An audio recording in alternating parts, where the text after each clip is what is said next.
Olá, eu sou o professor Edmárcio Carvalho e esse é mais um ED Pesquisa. A Mente de um Adolescente que Comete um Crime é o novo lançamento da Netflix. A série, que é um sucesso nas redes sociais e nos streams, permite uma série de discussões a respeito da adolescência. Para falarmos a respeito, convidamos a psicóloga e doutora em demografia, Marina Soares, professora do curso de Psicologia e do mestrado em Gestão Integrada do Território. Marina, seja bem-vinda ao ED Pesquisa. Muito obrigada. Marina, para a gente começar, eu queria perguntar para você o que justifica, né, como que a gente pode pensar uma mente de um adolescente que comete, né, um crime violento? Essa série da Netflix, ela está chamando tanta atenção, fazendo tanto sucesso, porque além de falar da mente desse adolescente, ela tem uma contextualização com a história de vida, o contexto social e cultural que esse adolescente está se desenvolvendo. Né? Então, a série, ela busca explicar o porquê esse adolescente que se envolveu em um crime o cometeu e quais fatores ambientais, culturais, contribuem para esse comportamento violento. E a série chama atenção para diversos elementos que fazem parte, que estão presentes na vida dos jovens contemporâneos. Entre eles, as questões da rede social, a busca por pertencimento, a busca pela identidade, a busca de aceitação do grupo do qual faz parte. E aí, sem dar spoiler, né, mas já dando um spoiler, esse adolescente, ele comete um crime em razão do bullying, né? E o bullying é uma prática, né, recorrente, infelizmente, no contexto da adolescência, sobretudo. Como que a gente pode pensar o impacto do bullying para um adolescente, né? E como identificar se um adolescente, de alguma forma, está dando sinais, né, de que ele está sendo vítima de uma prática de bullying?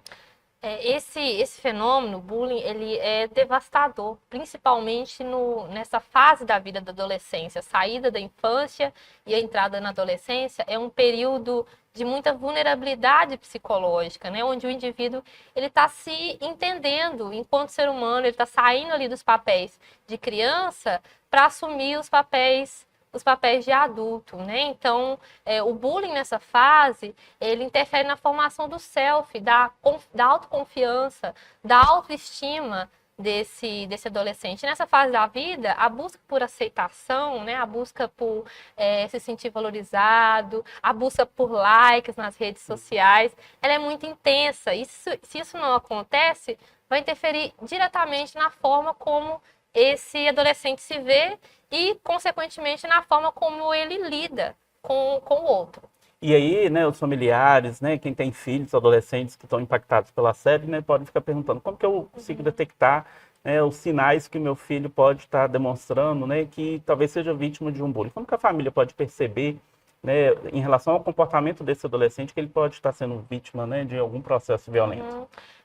A família é muito importante nesse processo, né, de identificação do bullying. E alguns sinais de alerta no comportamento do adolescente podem ser o isolamento, a fuga de determinados ambientes. Então, o adolescente não quer ir para a escola, não quer ir para a festa dos amigos. Pode ser o excesso de tempo em redes sociais também, né? Então, esse adolescente, ele está lidando com uma situação na vida real muito difícil, na qual ele não tem habilidade emocional para lidar, e ele acaba encontrando um refúgio nas redes sociais. E esse refúgio pode intensificar ainda mais o processo de adoecimento desse adolescente, né? Porque ali ele começa a se comparar, ele começa ele pode não se sentir validado, né? A rede social, as pessoas postam os momentos mais perfeitos, os melhores momentos. Então ele pode começar a se sentir inferior às demais pessoas e isso intensificar sintomas patológicos, como ansiedade, depressão, baixa autoestima, que pode reverberar em um comportamento violento consigo mesmo, por exemplo, adolescentes que se automutilam, né, que têm ideação suicida, ou a violência contra o outro. E aí, quando você toca na questão das redes sociais, né, isso é muito importante, porque, na verdade, as famílias, às vezes, acham que o filho está protegido dentro de casa, ele pode não estar protegido dentro de casa justamente por causa das redes sociais, né, que permite também esse adolescente a compreender o mundo. Qual que é o limite aí? Como que a família pode atuar especificamente em relação às redes sociais, né? Se é o controle mais rígido, se é o acompanhamento de perto ou não, né? Qual é o limite para a rede social ser algo positivo e não negativo no contexto da adolescência? Sim, a série, não querendo dar spoiler, né, mas a série traz essa questão da dificuldade da comunicação entre pais e filhos, né? E nós olhamos o mundo, interpretamos as pessoas a partir da nossa ótica, das nossas vivências. E uma das principais dificuldades na atualidade, na relação de pais e filhos, é no entendimento do que o adolescente precisa, do que ele está passando, né? Quais são as formas de comunicação na atualidade. Então, muitas vezes os pais acreditam que o filho que está dentro do quarto, ele está bem, ele está protegido, né? Mas hoje o perigo, ele está em todo lugar. Ele é digital, ele é online, né? Então, aquele adolescente que ele fica muito tempo no quarto, que ele tem muitas dificuldades, falta habilidade social, ele se expressa pouco, fala pouco sobre as emoções, fala pouco sobre o que está acontecendo no dia a dia, é um sinal de alerta para os pais, né? Então, os pais, é inegável que a nossa geração, a geração de jovens na atualidade, está crescendo nesse meio digital. Isso tem pontos positivos e negativos, né? Então, todo excesso esconde alguma falta, algum problema. Então, é importante que os jovens estejam antenados aí, presentes nas redes sociais, mas se isso está em excesso, se isso está comprometendo os vínculos sociais, os vínculos afetivos desse jovem, é um sinal de alerta, né? E os pais podem procurar uma ajuda, uma orientação profissional para lidar com a situação. E aí é importante, né? Porque a gente está falando aí de questões também geracionais, né? A série mostra isso também, né? A figura de um pai que vai viver com o seu filho aquilo que ele pensou que era diferente em relação ao seu próprio pai, né? Então tem aí também essa reflexão. Como que, nessa perspectiva de gerações, como que os pais podem ter uma comunicação mais aberta, sadia com os filhos, né? Já que eles gostam de ficar no computador, dentro do quarto, né, navegando na internet, como que isso pode acontecer? Como ter esse ambiente sadio? Sim, a primeira ação, né, a primeira iniciativa importante é a relação de confiança, estabelecer uma relação de confiança com o filho, estabelecer espaço para dialogar, entender que é uma geração muito diferente, que tem demandas, expectativas muito diferentes. Então, quando houver esse espaço de diálogo, não agir de uma forma julgadora, né? Deixar o filho falar, deixar ele expressar ali o que ele está passando, quais são as dúvidas, quais são os conflitos que ele tá vivendo, né? Então, essa relação de confiança e espaço para ser quem se é fundamental para que exista uma comunicação efetiva. E é só assim que é possível a gente intervir, né? E a gente promover um crescimento mais saudável para esses jovens. E em casos, né, necessários, né, especificamente nessa relação, também a procura de um profissional da psicologia, né? Como que a psicologia vai trabalhar aí, né, a complexidade da mente humana, especificamente dos adolescentes, principalmente para poder entender e talvez até prevenir, né, ações de violência, né? Como que a psicologia pode ajudar nesse sentido?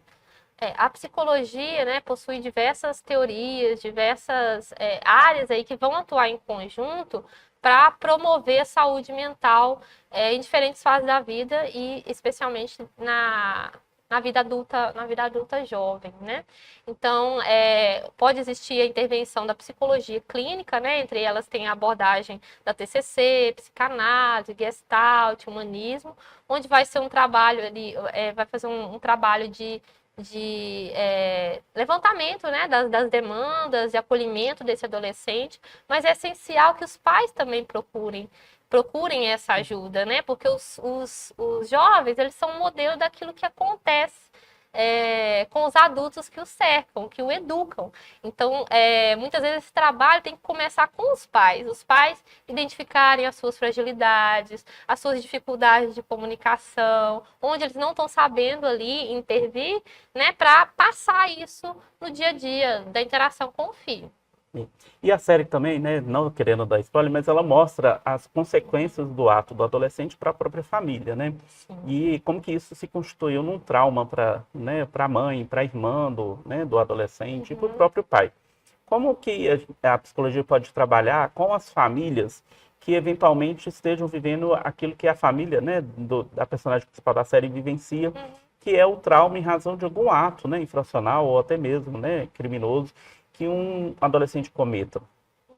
Existem diversas ferramentas, né, para dar esse apoio psicológico para a família. Então, quando a gente está pensando na saúde do jovem, a gente vai pensar na família como um todo. A família é um elemento essencial no cuidado aí à saúde mental dos jovens, né? E algumas das ferramentas é o suporte psicológico, orientação também de outros profissionais, né, que podem ajudar aí a intervir na situação, no conflito que está existindo. E aí você, né, no início da nossa conversa, que você falou, né, que a série apresenta vários fatores, né, também, né, sociais, ambientais, em relação ao adolescente que cometeu o crime, que é o foco da série, né? Por outro lado, se a gente for pensar, né, que esse adolescente, ele também é fruto de um processo social, né?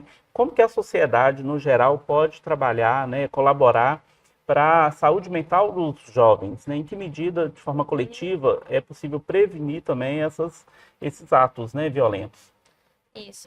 A questão da saúde mental do jovem não é um problema individual, um problema familiar, é um problema da sociedade como um todo, né? E pensando dessa forma, é necessário criar mais políticas públicas de incentivo, né, à saúde mental do jovem, de apoio à saúde mental, criar mais espaços de recreação, mais espaços de diálogo, investir no sistema público mesmo, porque a demanda é elevada e existem poucos profissionais também na rede pública para dar conta de tanta demanda, né? Então é importante investir em políticas públicas, pesquisas que tragam dados que evidenciem o adoecimento dessa população, para então a gente propor intervenções mais efetivas. E aí, né, um dos momentos da série vai mostrar como que o profissional da psicologia lida diretamente com esse adolescente, né? É um episódio inteiro, né, o terceiro episódio. Como que você analisa, né, essa demonstração do papel do psicólogo no atendimento específico com o adolescente, né? Você é professor do curso de psicologia, e aí há um preparo dos futuros profissionais de psicologia para trabalhar com os jovens e os adolescentes mais especificamente, né? A partir da série, como que a gente pode pensar aí, para quem está estudando psicologia e tem interesse, né, em atuar com adolescentes, o que fica ali a partir da série que ele já pode ir trabalhando, né, enquanto técnico, talvez, para atuar? O terceiro episódio, ele traz de uma forma muito, muito sensível, né, a atuação da psicóloga junto desse caso, e ela tem uma abordagem, né, ela utiliza ferramentas muito interessantes para compreender o que está acontecendo, o porquê que esse jovem cometeu o crime contra a colega da escola, né? Então, os futuros profissionais da psicologia, eles têm que estar preparados para receber essas demandas, né? Que a série também traz a questão da misoginia, a questão da masculinidade, das pressões em torno do que é ser homem. Então, nossos alunos, eles precisam ter esse entendimento social amplo, né? De que o indivíduo, ele é resultado do meio em que está inserido. Então, disciplinas como psicologia social, psicologia do desenvolvimento, as abordagens teóricas são fundamentais, se apropriar desse conhecimento para você ter técnicas efetivas que vão auxiliar aí na resolução das demandas. E aí você tocou, né, num assunto que de fato aparece muito na série, que é a questão da masculinidade, né? Como que aquilo impactou a vida do adolescente que cometeu o ato infracional, né, o crime. Como que a gente pode pensar, né, nesse sentido, especificamente para os adolescentes, a importância de trabalhar essas questões, né, sobre o que é ser homem, o que a sociedade pensa da masculinidade, da relação de meninos com as meninas nas escolas, né? E é uma pauta aí, normalmente, né, que acaba acabando em bullying entre eles, né? Como que essa questão ela precisa ser trabalhada com os adolescentes? Muito já se avançou em termos, né, dessas diferenças de gênero, mas o conceito do que é ser homem, do que é mulher, ainda é tão enraizado, né? Esses diferenciais, eles são tão intrínsecos aí à convivência em sociedade, que os nossos jovens são reflexo disso, né? Então é importante estabelecer espaços para discutir, né? O que é ser homem, o que é ser mulher, e que tudo bem você expor suas fragilidades, né? Tudo bem os homens falarem sobre as suas emoções, os homens chorarem, os homens apresentarem fragilidades. E é na fragilidade, quando a gente demonstra nossa fragilidade, é que a gente encontra a nossa maior força. Então, incentivar a expressão das emoções é fundamental, né? Para que a gente crie aí meninos e homens mais respeitosos, né? E que cuidem mais de si e do outro também. E aí, para a gente finalizar, Marina, né, eu queria que você falasse quais são os caminhos, né, para as pessoas que querem, né, ter esse cuidado maior com a saúde mental, não somente com esse caso específico da adolescência, mas no geral. Quais são os caminhos? Onde procurar ajuda, né, um apoio profissional para as demandas emocionais? Bom, a saúde mental, não existe saúde física sem saúde mental, né? Então é necessário, todos possuem demandas, experiências aí que são passíveis de serem tratadas, de serem cuidadas por um profissional. E a ajuda, ela pode ser buscada através de clínicas, né? De clínicas particulares, serviços de saúde, da saúde pública também, que dão assistência à saúde mental. E tem serviços também nas clínicas, escolas, né? Na nossa universidade, nós temos o SPA, que é a Clínica Escola da Psicologia, onde a comunidade, os estudantes podem também obter esse apoio e orientação profissional. E isso é muito importante, né? O cuidado para a gente evitar aí, né, qualquer situação complicada, né? E principalmente para que a gente tenha, né, um espaço familiar com os adolescentes de forma saudável. Marina, agradeço a sua presença no Ed Pesquisa e convido você a assistir às outras edições do programa e também toda a programação da Univale TV, a TV que te conecta com conhecimento.